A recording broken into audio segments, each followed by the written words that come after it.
Hey guys, I'm Dimension Jumper. Today I'll be ranking every single Pokemon generation from my least favorite to my favorite. Now, the Pokemon series, I would say, has a lot of interesting games in the series. It wouldn't be the huge juggernaut it would be without the original games.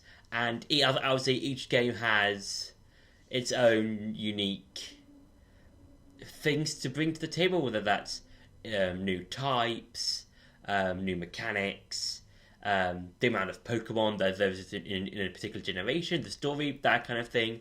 And in today's video, I'll just be going over. I'll just be ranking them from my least favorite to my favorite. So for number 9 is Pokemon Red and Blue and Green.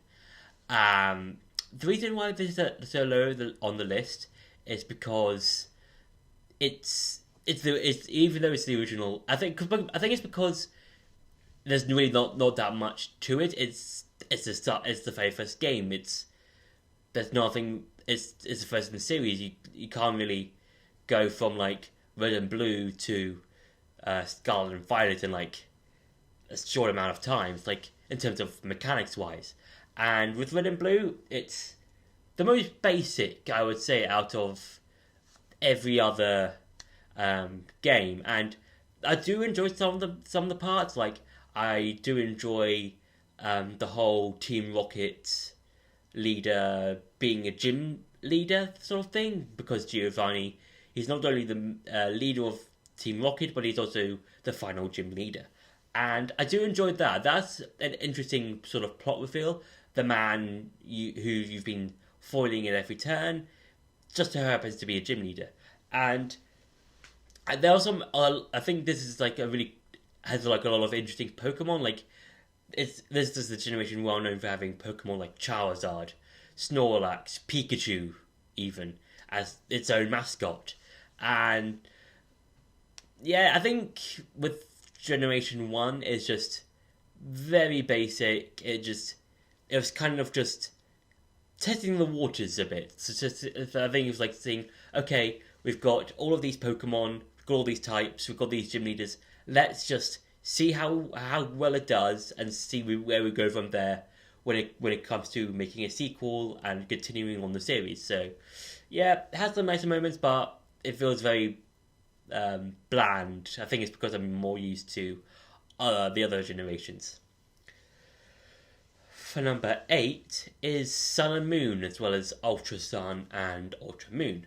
Now, with these games, I think they're a lot better than, I would say, Red and Blue. I think, yeah, but the only thing that doesn't really that holds this game back is the hand holding. Now, video games, they have several parts where it's a bit of hand holding, but with Sun and Moon, this feels like the most handhelded game possibly in the series, because you're told, okay, you've got your Pokemon, go to this checkpoint. Oh, you've got to this checkpoint, go and do this checkpoint now. And it just feels like checkpoint after checkpoint after checkpoint after checkpoint, and it doesn't feel like it ever wants to let go of your hand, and it just drags you all over the place, like here and there. Like, go to this island, now go to that island, go and fight the evil team now. And it's just like, but I want to go at my own pace. I think what would have made this game slightly cooler is if it'd be like, okay, you've now got to start a Pokemon, you've been in the first island, you can now go to any of the other islands to do any of their trials first. And then it'll be like the same, it'll be similar to the rest of the game, where fight the evil team, fight the Boxer Legendary, go to the remaining islands that you haven't done yet, that sort of thing. And yeah, there are some Pokemon that I enjoy. I do like the whole region specific Pokemon, that being like Alolan Ninetales, Alolan Golem, that kind of thing. I think those kinds of Pokemon are really cool, and I do like their inclusion with every game that they have this sort of mechanic in. Z moves, also fun. I do like the Z moves. even though they did replace Mega Evolution, I do enjoy that mechanic as well. But overall, I feel like Sun and Moon just feel like they're just holding my hand a bit too much. So, yeah. For number 7 is Scarlet and Violet. Now, Scarlet and Violet, I would say they have some decent moments. I feel like they're okay. I think at their base core, they're okay. They're not great. They're not bad. It's just okay. And I think the whole open world system thing. That's awesome. It's kind of like if Game Freak took the open areas from Sword and Shield, but made it an entire region, and that is awesome. I do enjoy a lot of the elements that this has.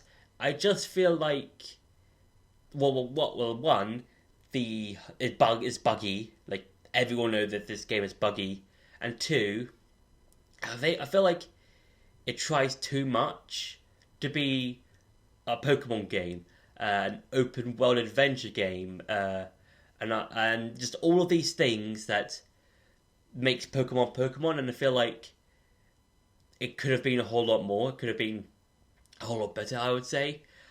Has some nice enjoyable moments. I just feel like it could have been a whole lot better. For number 6 is Sword and Shield. Now with Sword and Shield, I think I think when it comes to like the open world, I think it's nice. I do enjoy the wild areas. I think that's really cool. The main thing I do like some of the things that it brought in, like the wild areas. I also like the Gigantamax. I feel like when it comes to like this and Scarlet and Violet, when it comes to like mechanics where they replace something like the previous mechanic, when it comes to both Terrestrialization and Gigantamax, I would say I prefer Gigantamax over Terrestrialization. Mainly because I feel like Terrestrialization, it has some enjoyable moments. Gigantamax, it just completely changes everything, and a lot of Pokemon have different forms and stuff like that.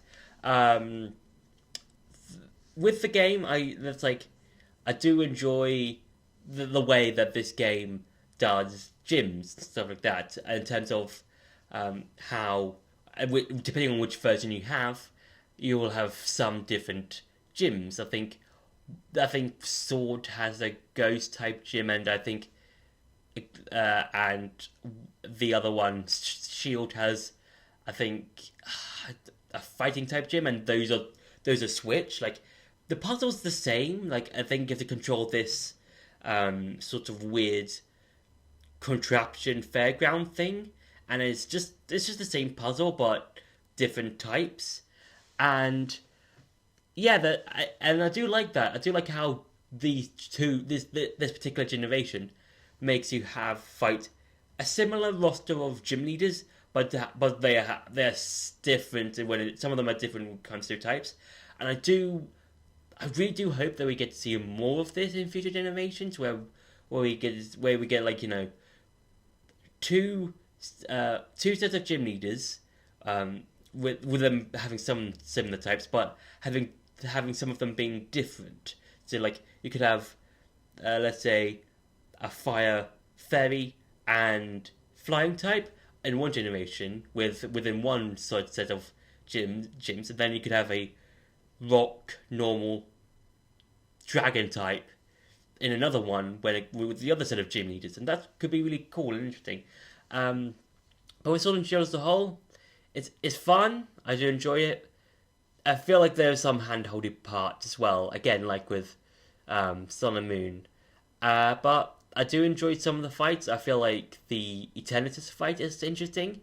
I do enjoy that, and yeah, I would say overall it's okay. It's just meh. It's mid. It feels mid to me, and it just feels okay. Not the best, not the worst. Just it's okay. It does the job well. For number 5 is Gold and Silver, as well as Hard Gold and Soul Silver. Now with these generations, I do enjoy how it continues on the how it continues the story from the previous game, because Gold and Silver, as well as their remakes, take about 5 or so years, give or take, after the events of Red and Blue, and I think that's a really well done bit of world building, because you don't really get to see a lot of Pokemon games continuing from their predecessors, from their previous generations. The only other games that do this sort of thing is Black and White and Black and White 2, where the events of Black and White 2 take place a few years after the events of Black and White. So that's really cool. With Heart Gold and Soul Silver and the originals, I'm just gonna go with their remakes, because they're the more ones that I have had more experience with. With Heart Gold and Soul Silver, I do enjoy, like with that particular game, how they have some of the evolutions from Gen 4. So that being, if you have a Pillow Swine, you'll be able to make it a Mamoswine. And if you have an Electabuzz, you'll have an Electivire, Togetic, Togekiss, the list goes on. And yeah, because that means you can use this Generation 4 Pokemon into a Generation 2 game. And that's really cool. And it's sort of interesting to see like how you can use this to your advantage. Like with Togekiss, it's quite a bulky Pokemon. It takes like a few hits or so before it goes down. And yeah, and it's really cool just to use these Pokemon, to use their movesets, their different stats, to kind of make the game a bit easier, I would say. When you have the particular move sets and any moves that you want for that particular Pokemon. As a sequel, it's a really good, cool and enjoyable sequel, and a really good follow-up from Red and Blue. I always enjoy the Steel and Dark types that were added in this generation, because in Generation 1, Psychic was pretty much unbeatable. Like, both the Ghost and Bug types couldn't really do anything against Psychic. So with the addition of Steel and Dark, and as well as having the Ghosts and Bug types having more and better moves, Psychic was put down a few pegs. And yeah, and it's also had some really interesting Steel and Dark type Pokemon from that particular generation.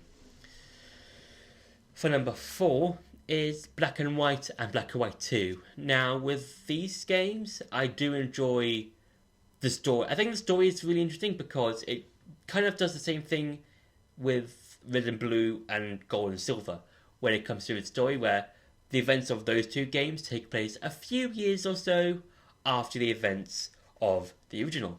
And yeah, I do enjoy it. I think a lot of this game has a lot of really cool Pokemon. Like, I enjoy Samurott. I think that's probably my favourite starter out of the 3 that we got for this generation.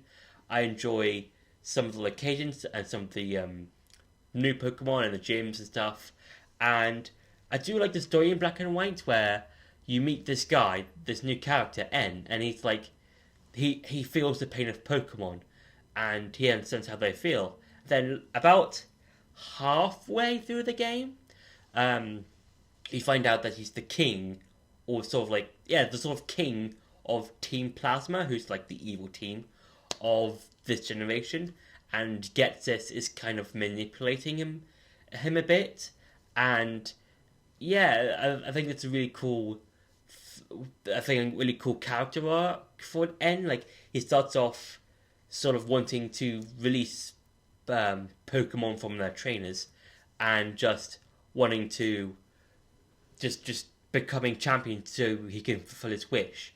And then in Pokemon Black and White 2, it takes place a few years later, and it doesn't really repeat the whole stuff from the generation. I think from what I remember, Team Plasma rebuilds again and wants to use the power of Kyurem for themselves, so that then they plan to freeze Unova. And yeah, this is really cool, and I do like some of the gyms, like especially in Black and White 2, because some of the gyms have either changed, or we get some new ones that replace some of the old ones. For instance, I think the second gym is a poison type gym, and that's really cool because you don't really see a lot of poison type gyms. I don't think. The only one I can think of is the one in Black and White 2. That's really cool, and also it brings a lot of Pokemon from previous generations into Black and White 2 because Pokemon Black and White you couldn't really catch previous generation Pokemon unless you've beaten the main game, until you've unlocked the post game. So yeah, that could be kind of annoying if you want to use your favourites. So with Pokemon Black and White 2, that's really cool, and it's just to use the old Pokemon, and I do enjoy how you can traverse different parts of the universe, stuff like that. So yeah. For number 3 is Omega Ruby and Alpha Sapphire. Now with Generation 3, I think one of the things I do like about this game is the different teams that you can fight. So in Omega Ruby you can fight Team Magma. In Alpha Sapphire you can fight Team Aqua. Yeah, and their goals are vastly different. Team Magma wants to use Groudon to boil the planet. Team Aqua wants to use the power of Kyogre to flood everything. So that's an interesting sort of like those two teams have vastly different ideas and how they want to execute them, and you don't really get to see that in other Pokemon games where you get to see two different teams sort of wanting to do two different ideas, and there should be more teams like this where you fight two different teams or multiple teams, like 3 or something. Maybe in a future like third game for a particular generation, and yeah, I do like the whole Hoenn region. I think the Hoenn region is a sort of cool, sort of tropical sort of area, kind of like Alola, where that's based on Hawaii, and I think Omega Ruby and Alpha Sapphire are based on one of the Japanese islands.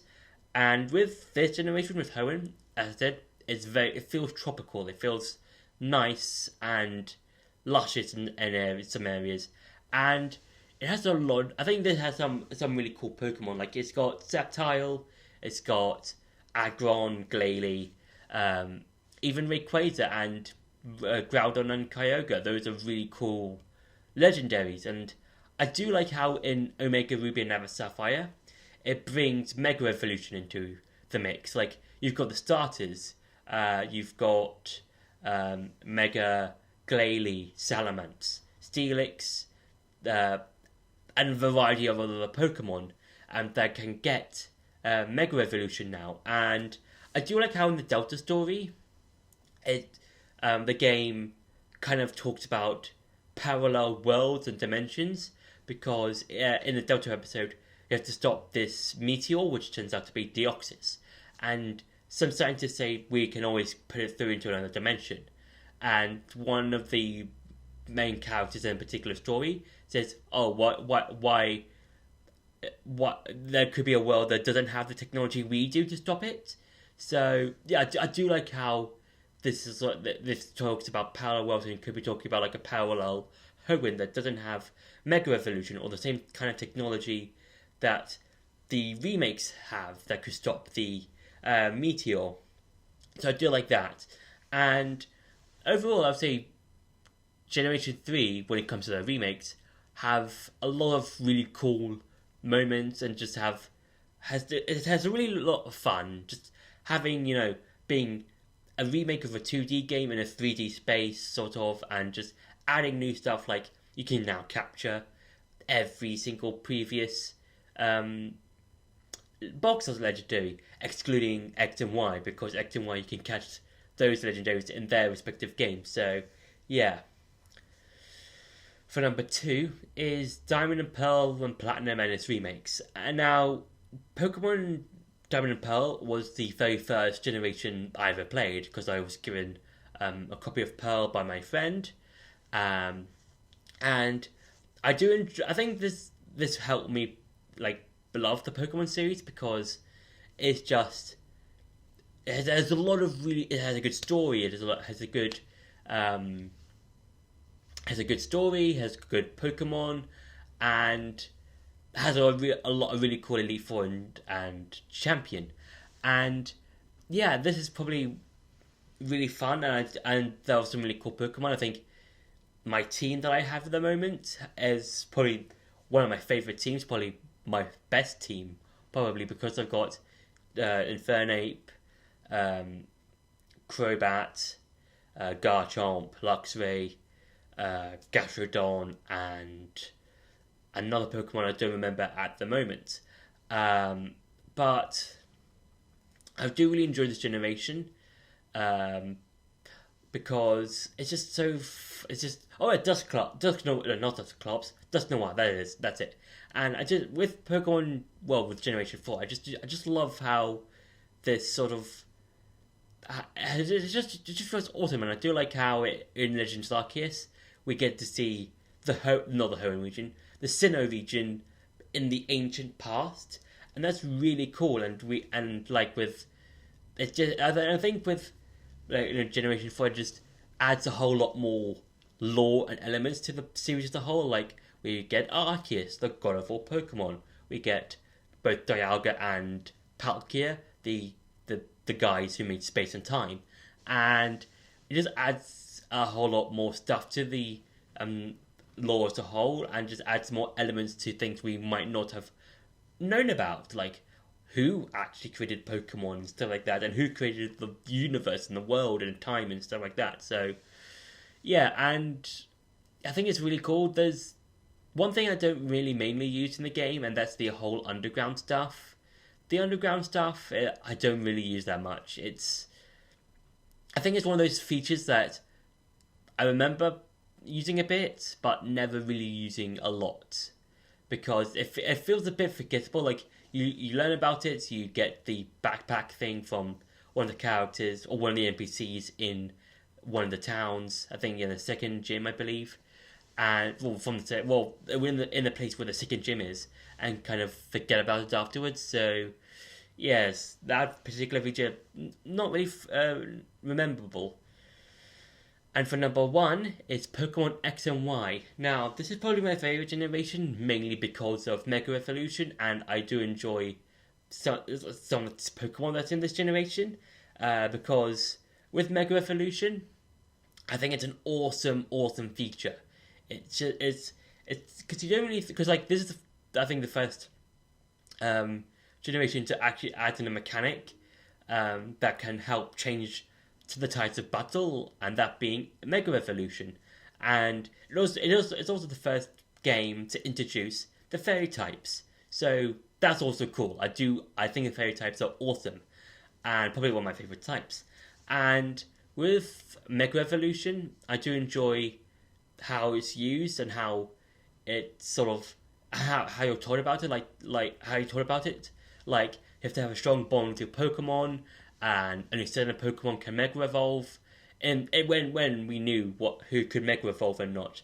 And yeah, it just has a lot of enjoyable. I think it has a lot of enjoyable parts.